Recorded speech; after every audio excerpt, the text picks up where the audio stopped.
The sun had barely risen when we set out on foot from the quiet town nestled at the edge of the hills. I walked beside the enlightened one, Buddha, with a few other disciples following closely behind. The morning air was crisp, filled with the scent of wild jasmine and damp earth. My feet ached, but my heart felt light. We didn't speak much.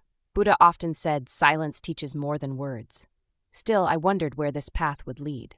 We trusted him completely. Then, as we reached a dense grove, the distant glimmer of water caught our attention. An inviting lake shimmered ahead. "I'm thirsty," Buddha said gently, pausing beneath a large banyan tree. He turned to me with calm eyes that always seemed to see more than they should. "Can you fetch some water from that lake?" I nodded and began walking toward the water, thinking little of it. As I approached, I noticed some villagers gathered by the lake's edge, scrubbing their laundry against flat stones. The rhythm of their work echoed faintly. Just then, a loud creaking interrupted the calm. A bullock cart groaned its way directly through the shallow waters, churning the surface violently. I froze for a moment, watching as the once clear lake turned cloudy and brown. The wheels of the cart stirred the mud from the bottom, mixing it with the water. Bits of hay and cloth floated on the surface. The ripples spread far, disturbing the whole lake. I bent down to examine it anyway. No, there was no way I could take this murky, dirty water back to Buddha. It didn't feel right. Disheartened, I turned back, clutching the empty pot. With every step back, I felt like I was failing a simple task, but something told me not to force it. When I returned, Buddha was seated in lotus posture, eyes half closed, as if he had known all along what I'd find. I placed the empty pot before him and said, "The water is too muddy. It's not suitable for drinking." He nodded, not with disappointment but with a quiet smile, as though this too was part of some deeper lesson. "Let's sit here for a while," he said, gesturing to the shade. We all settled around him. I kept glancing back at the lake, wondering why he had sent me in the first place if he knew the water was unusable. Time passed slowly under that tree. The wind rustled the leaves in whispers, and birds chirped somewhere in the canopy above. Buddha closed his eyes again, as if retreating into another world. I couldn't understand what we were waiting for. Was he testing my patience, or teaching me something I hadn't yet grasped? Sweat trickled down my neck, and the pot beside me remained dry. 30 minutes later, as if waking from a deep thought, Buddha looked at me again. "Would you go to the lake once more and see if the water is drinkable now?" he asked. I was surprised. I hesitated. The lake had been so disturbed earlier. Could it have cleared already? But I didn't question him. I rose, took the pot, and began walking back toward the lake. This time I moved more slowly, more thoughtfully, almost expecting something to be different. As the trees parted and the lake came into view again, I stood still for a moment. The surface of the water was calm, eerily calm. The villagers were gone, and even the cart had vanished. The wind had stopped. The entire scene looked as though time itself had paused. I stepped closer cautiously. When I reached the water's edge, I peered down. It was clear, stunningly clear, as if the mud had never been disturbed. I could see smooth pebbles lining the bottom, and the reflection of clouds floating above. Slowly, I dipped the pot into the water, careful not to stir the calm. As it filled, a thought crept into my mind. How strange it was that the same lake could look so different with just a little time. I held the pot in my hands like a sacred object. Something about this moment felt sacred. I felt like I was beginning to understand. As I walked back, the weight of the water was nothing compared to the weight of the realization dawning within me. The world hadn't changed. The lake hadn't changed. What changed was the stillness. The chaos that once clouded everything had simply settled, and all it took was time. I returned and placed the pot in front of Buddha. He took it with both hands, looked into it for a moment, and then looked up at me with a calm smile that reached into my very soul. "You see?" he said gently, "you didn't have to do anything." "You simply waited," he continued, his voice soft like the breeze that had returned. "Just let it be. The mud will always settle on its own."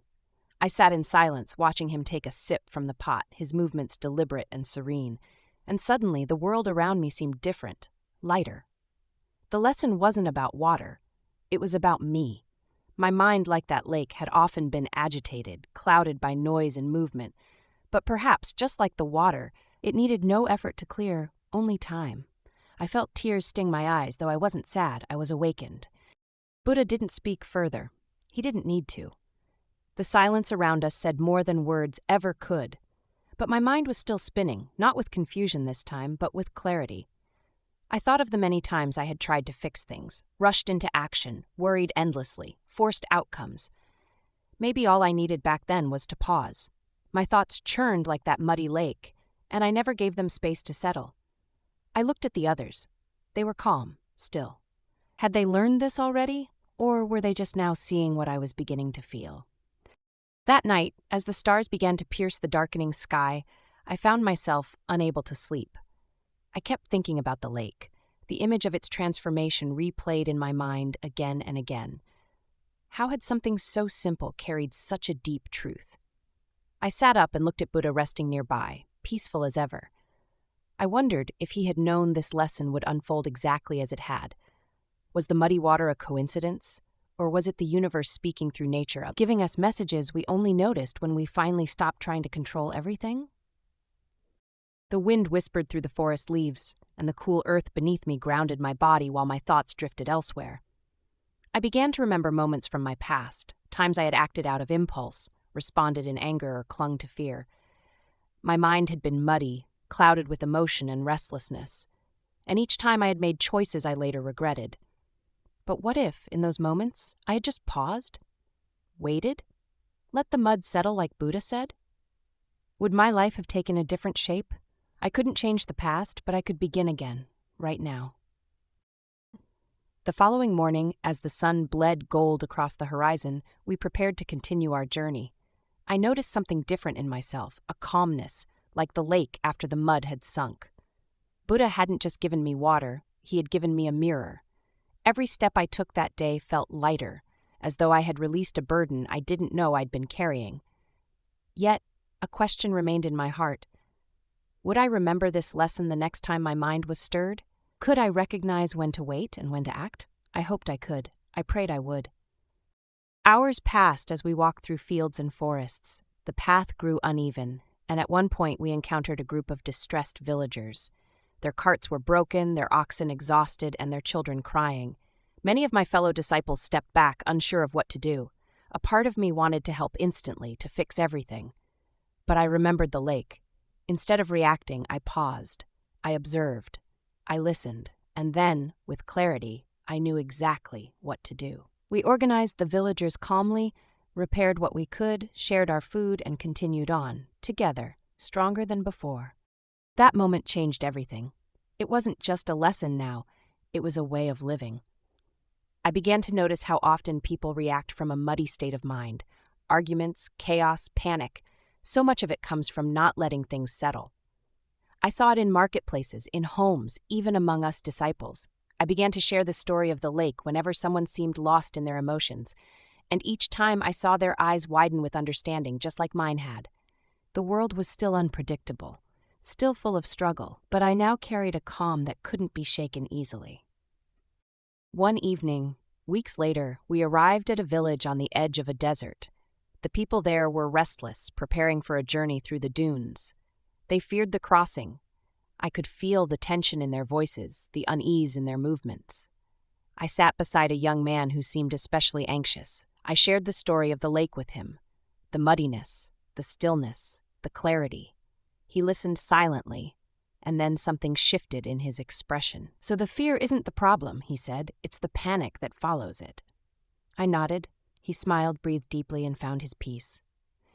I realized then the story wasn't just about water or clarity. It was about trust. Trust in nature, trust in time, trust in ourselves. We often rush because we fear stillness. We believe that doing something, anything, is better than waiting. But Buddha had shown me that stillness isn't weakness. It's power, the ability to hold your ground while the storm passes. I began to live each day with that awareness. And the more I embraced stillness, the more clearly I could see, not just others, but myself, my fears, my patterns, my thoughts. They no longer ruled me. I could finally choose. Years passed, and the lesson of the lake never left me.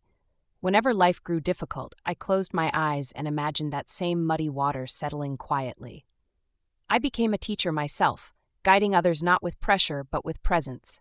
And every time someone thanked me for changing their life, I told them the truth. I didn't change anything. I simply gave them space to see clearly. Just like the lake had done for me, and just like Buddha had done without saying much at all. Wisdom, I learned, often comes not from action but from attention, from stillness, from patience. Now, as I sit beneath this same banyan tree where Buddha once sent me to fetch water, I smile. The lake is still there. And it's just as calm. Time has moved on, but its lessons remain. I watch a new disciple walk toward it, pot in hand, unaware of what awaits. And I don't say a word. I just watch, just as Buddha did, because some truths must be lived to be understood. The mind will stir, the mud will rise, but clarity always returns. You simply have to wait. That day, I fetched water. But what I received was peace.